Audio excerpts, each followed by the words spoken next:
Greetings! This is I, Dante's Narraman Dracovin, your Lord and Emperor here at the Dracovin Empire, and welcome once more. We're diving deeper into the world of darkness again. It's tabletop time. I hope everybody's having a great day.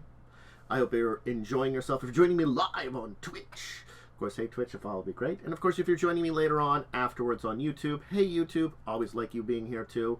Liking, subscribing, ringing the bell, all those things are good. Have you played Nuwisha? That's the question for today, because we are heading back into the world of Werewolf the Apocalypse and the various changing breeds that are in there. And today is the day of Werecoyotes. Nuwisha. So yeah, that's the question for the day. Have you played Nuwisha? I'm curious. Personally, I've only ever played a werewolf. I know that friends of some friends that played some other changing breeds, but Nuwisha is one that I have not known anybody to play. Alright. Why don't we get started? Because, honestly, it's good to get this stuff done with. Let's talk about some things that you can check out related to Nuwisha. The thing about Nuwisha is they're spread out in a bunch of different books. A bunch of different ones. So I'm going to kind of name books from the different ages, if you want to check out some stuff on it. They were introduced in the Werewolf's Player's Guide, originally. Of course, the early editions, Player's Guide to Changing Breeds, is a great place to look. If you want to go into a little bit more, it's the Werewolf Player's Guide, getting into a little bit modern. The Nuwisha Changing Breed book, and of course the Changing Breed books from W20.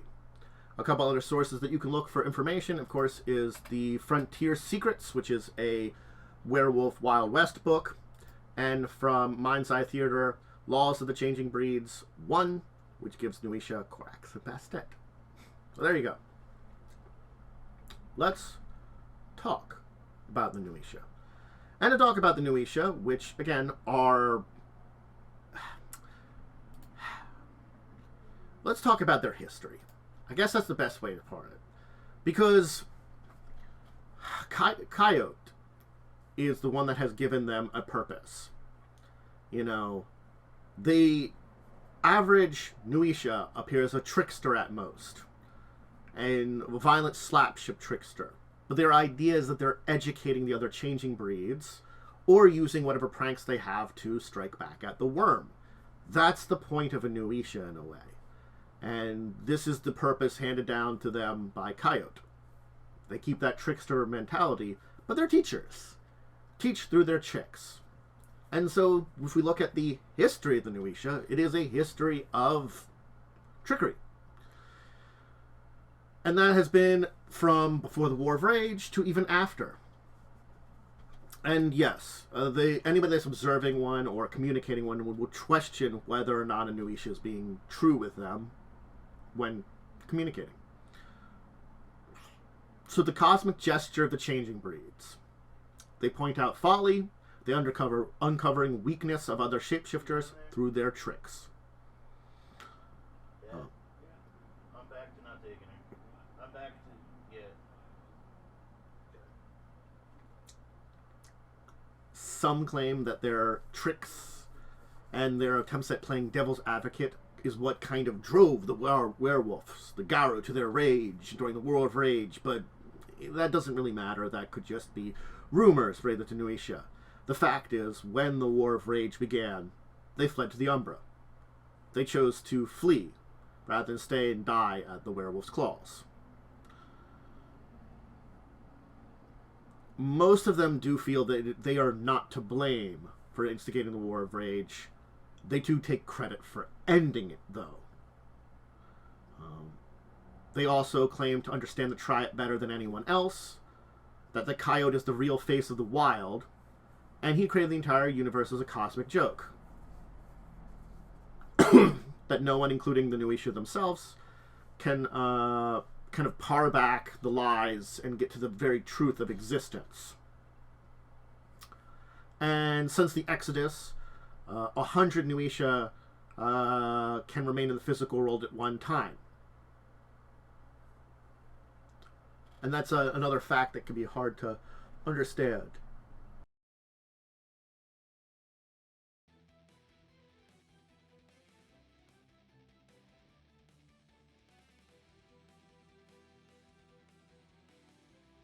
Still the cough. But basically, they say there's like, oh, well, hunters can be in the real world at the same time now, the non-umbra. Whether it's true or not, it's Nuwisha.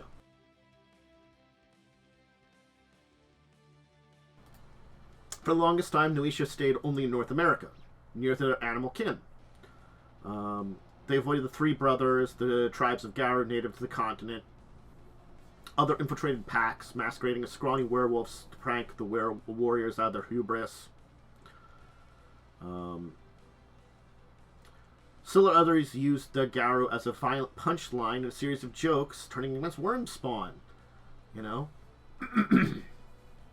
The Second War of Rage, when the European Garu turned on the native werewolves and changing breeds alike, changed that, though. Werewolves fighting werewolf threatened to bring about an endless war.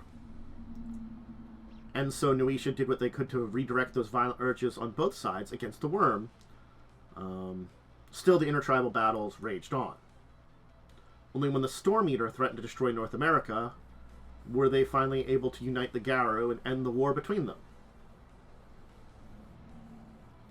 Most Nuwisha are too canny to actually claim their ancestors were involved in unleashing Storm Eater on the world, but it would have been the first time the prank risked grave consequences for the purpose of bringing about a lesson they felt needed to be learned. So, yeah, it could be that Nuwisha released Storm Eater by their actions in order to basically make everybody work together.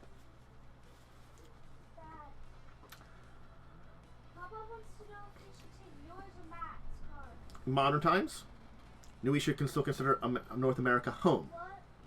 They travel the world, though, looking for chances to bestow learning opportunities on others. Before joining the Umbral Danes. Danes? Yeah. Some work openly with Uktena and Wendigo. Most do not reveal their true nature until you cannot avoid being taught a lesson. So that's the basics of the history of Nuwisha. Alright. Now there's still more to Nuwisha that we want to chat about. Because, well, they are tricksters in a way. Well, tricksters... Using that word thinks of, like, your juvenile pranks and stuff like that, you know. Sure, a juvenile prank might be used to teach someone a gentle lesson, but most pranks that Nuwisha tells are not funny. At least not to those that are targeted by them, and most can be very deadly.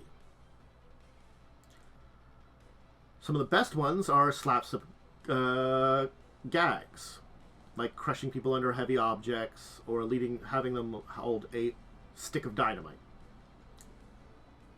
But unlike in the cartoon, the results are not as well. There are real consequences to gravity or explosions. So, yeah. But the Werecoyote, the Nuwisha, doesn't make this mischief just for fun. It's not fun for them to see the person crushed by the heavy object. It's teaching through the trickery, setting up the pranks to highlight the flaws, showing limitations in their thinking, and as well possible solutions. They are wise but strict teachers in their own minds. They hoped someday to teach the worm the path of becoming whole, or at least less dangerous. And in the meantime, they teach their changing breeds how to behave, regardless if they won the lessons. So, yes. Important lessons. Many think the Nuwisha cowards for these methods, but they're pragmatic. They don't have raw strength of the Gruha, the Mokale, the Garu's dedication to violence, or the Ratkin's determined insanity. They avoid single combat and a direct confrontation because they lose. They rely on what they do best: ambushes, trickery, deception.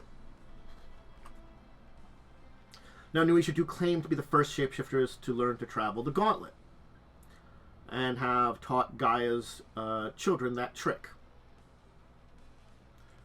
There are a lot of stories that would have that just boasts. though many do believe that this is true. And some, like the Korax, would never admit it, but they know that most likely the Nuwisha are the first. The Nuwisha know more about the Umbra and travel through it than more than any of the others, with the possible exception of Korax. They know the best routes and shortcuts from any place in the world to any other location. They can find hidden paths that link one portion of the spirit world to another, crossing between realms with ease, and luring hostile pursuers into a maw of powerful spirits. Once they join the umbral dancers, they spend the majority of their life exploring the spirit's world mysteries. And they brim with a curiosity that mirrors that of Raven's children. The secret paths, hidden lore with fervor, passing on what they know to other Nuwisha when it will help them most, or when they remember that the physical world exists.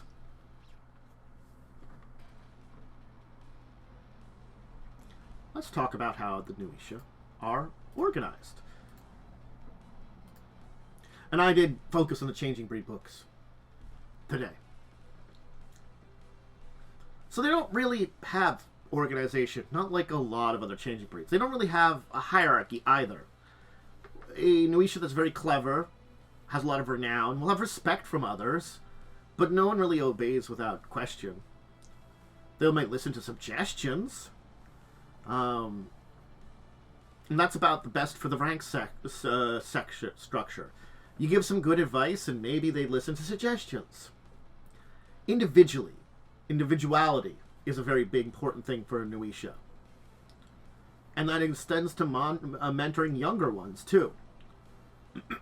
They give newly changed members of their breed a few weeks of training in their abilities, stories, and traditions before letting them, well, loose into the world. And that's where Coyote's rules for life come in. Let a fool die a fool's death. Teach those who need teaching a proper lesson. Always prank the word. Be subtle. Respect Luna. Think, then act. Those are the rules that Coyote laid down. Now, while individualists, we should do gather once per year in a tradition called the Festival. It's near winter solstice, and the entire breed gathers. And if you're an outsider that learns of it and thinks to infiltrate it, don't. Just don't. It's not a great idea. It will not go well. To accommodate umbral dancers and to assure their privacy, it's held in one of the most carefully hidden penumbral hidey holes. And they keep the gathering's exact time and location secret to everyone outside of their kind. They chase away outsiders who attempt to spy on it and hunt down and kill anyone who tries to infiltrate it. The first portion of the festival is time for news and planning. Any dangers or wonders they've discovered are shared between different Nuwisha. Anyone that needs help with schemes or tricks will ask for it, and stories of events are told that others might care about. Once they've been told, the bulk of the festival is joyous and drunken celebration. The rules prohibit Nuwisha from harming each other, and for the duration, they suspend any feuds or grudges they may have with their own kind. It's to come together as one group, one breed, in a giant, rowdy, brawdy, boastful, and entirely irreverent family.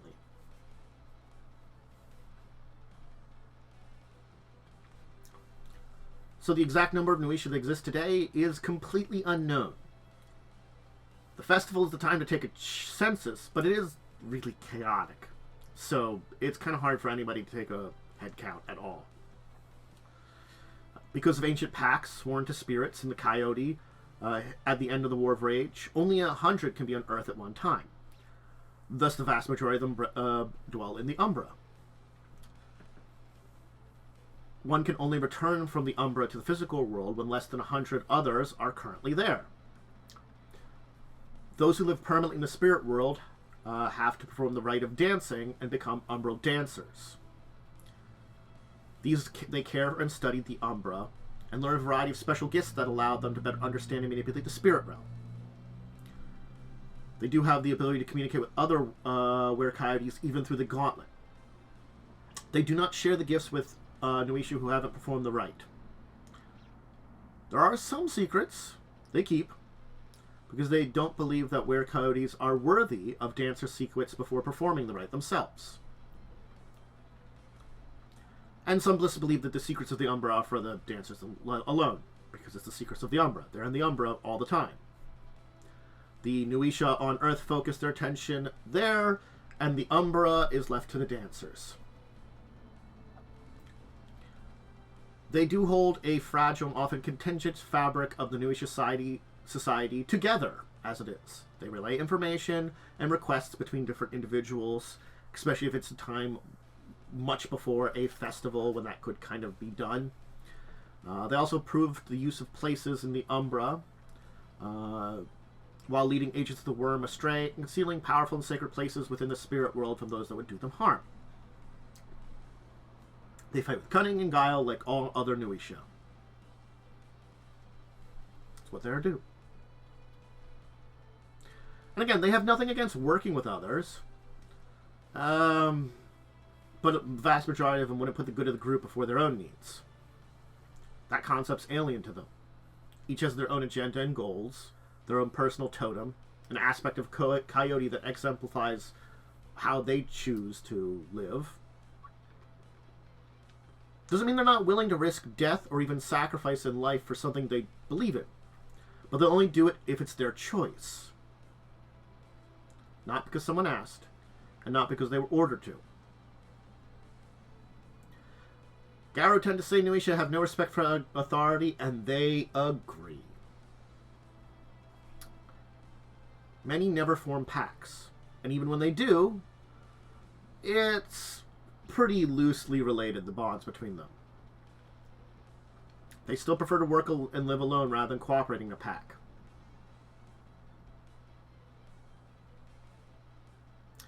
Because of their limited numbers on Earth, their individual natures, they do tend to spend time with others of their own kind, other changing breeds, or even Garou.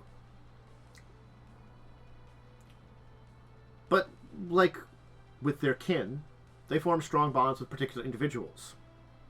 A Werecoyote can wander off their own for weeks or months, but they always return to friends or companions. They can vanish for a month and then appear at a friend's door ready to party, restart a shared project, or fight side by side if they've never been gone. That's them.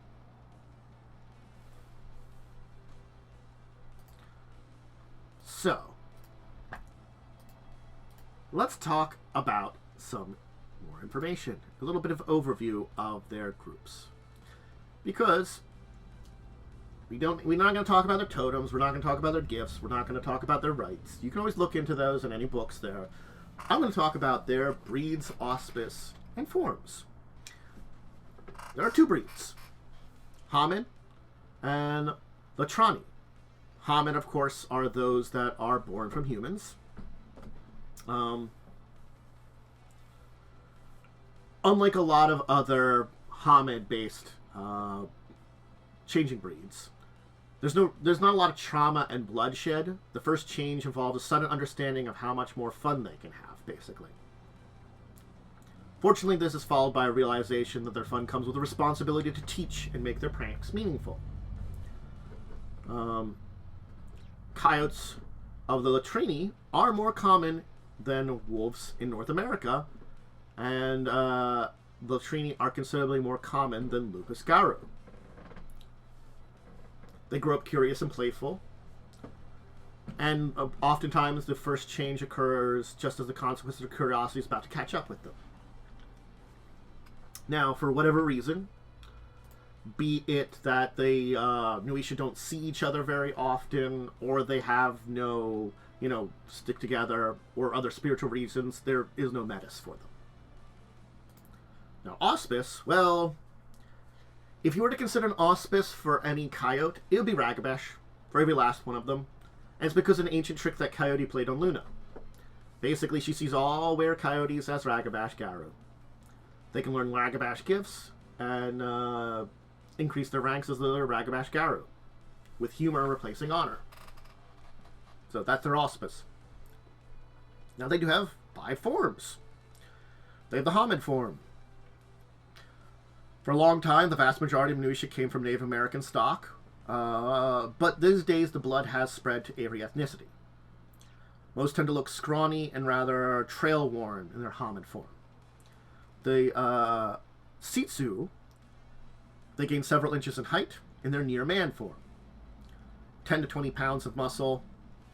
They're considerably less hairy than a Garu's Glabru form. They still look fairly human and have a little difficulty speaking. The Manabozo, they stand almost 8 feet tall, gain 2.5 times their hominid's mass. They can still speak human language in this form, but their voice is very deep and gravelly. It does inflict delirium, as though the victim's willpower were 2 hit points higher, though.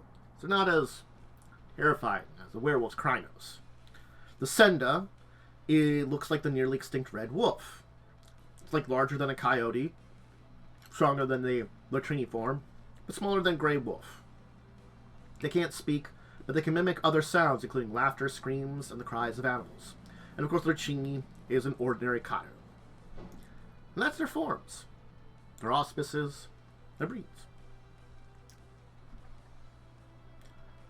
So, let's talk about their relationships with others, and we have to really focus on Garu first. Because they're most similar to Garu than any of their Chudra breeds. They physically resemble scrawny werewolves, and many of them can just pass themselves off as Garu. It puts them in the right place to educate Garu a lot of times, and their enemies. And, you know, educating 5 pissed off werewolves to tear someone limb for limb, yeah.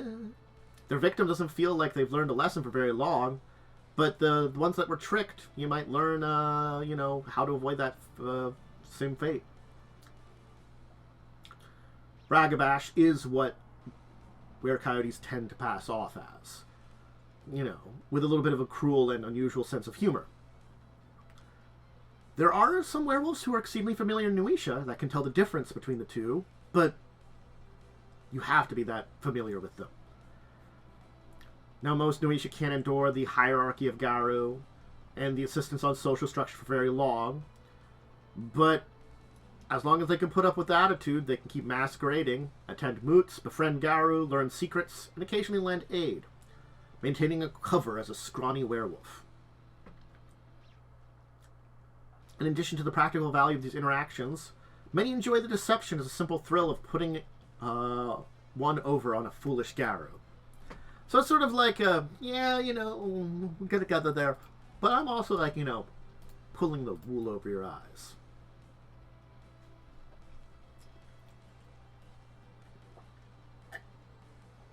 So that's kind of where that goes there. And again, there is a lot of thought that the Nuwisha would be extinct. The Utena, the Wendigo, they know the truth. So your average werewolf, Garu, would not really expect Nuwisha to even exist in the first place.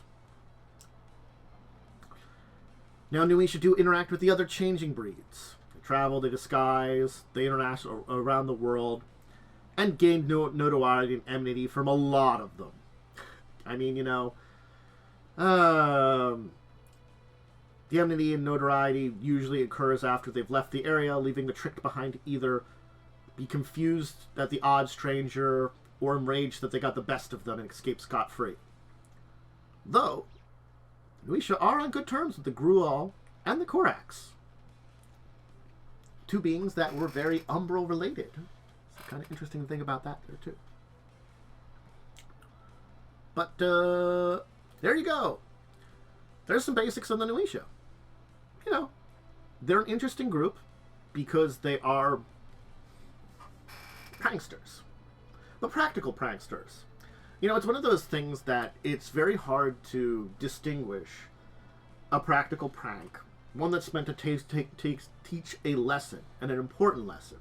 And it could be dangerous, it could be deadly, but the point is to push a person in a position where they overcome their weaknesses, learn new lessons, and evolve.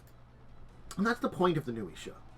To force this kind of evolution in thought and action of the other changing breeds. And yes, Most don't respect the way they go about doing this. And it's understandable. No one really likes to get pranked. You know, no one really likes to have things like that happen to them. But nonetheless, that's the way the Nuwisha teach. And they teach important lessons a lot of times. They have a job to do. They're going to do it. And, you know, you might only meet one time. Again, who knows how many there are, but there's only 100 in the mortal realm at any time. The rest are just in the umbra. Will you see them? Will you meet them? Probably not.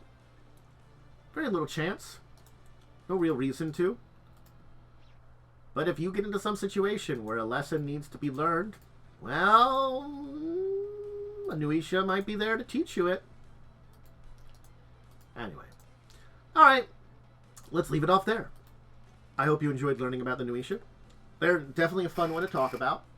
If you want to see more tabletop stuff, I do tabletop discussions every Tuesdays and Thursdays in early afternoon, usually between 1 or 2, given life schedules. It's been a little later because of busy life schedules as of late, but that's generally when you can aim to see me live there. And Saturdays, around 11, and Saturdays tends to be the World of Darkness stuff. So if you want to see more of that, that's the best day to go. I also have a live play of Pathfinder 1st Edition, Crimson Queen, on Wednesdays, 9 p.m. EST. All times are EST for me. And Saturdays around 6 p.m. is Discussing Tabletop, where I talk about news of the week and more. Remember to give those support on Twitch and YouTube, and if you're on one, go check out the other for me. I have social media, Discord, Twitter, check those out. Just basically updates on schedules, kitten pictures, that kind of thing. Just little bits there and there. Anyway, I'm going to get going. I got a bunch of stuff to do. You know, it's a busy day, busy time of year. Anyway, everybody, I hope you enjoyed. We'll visit more changing breeds, more werewolf, more of all this stuff in the future. And until the next time we chat about any of it, I bid you all out there a deep and wonderful farewell.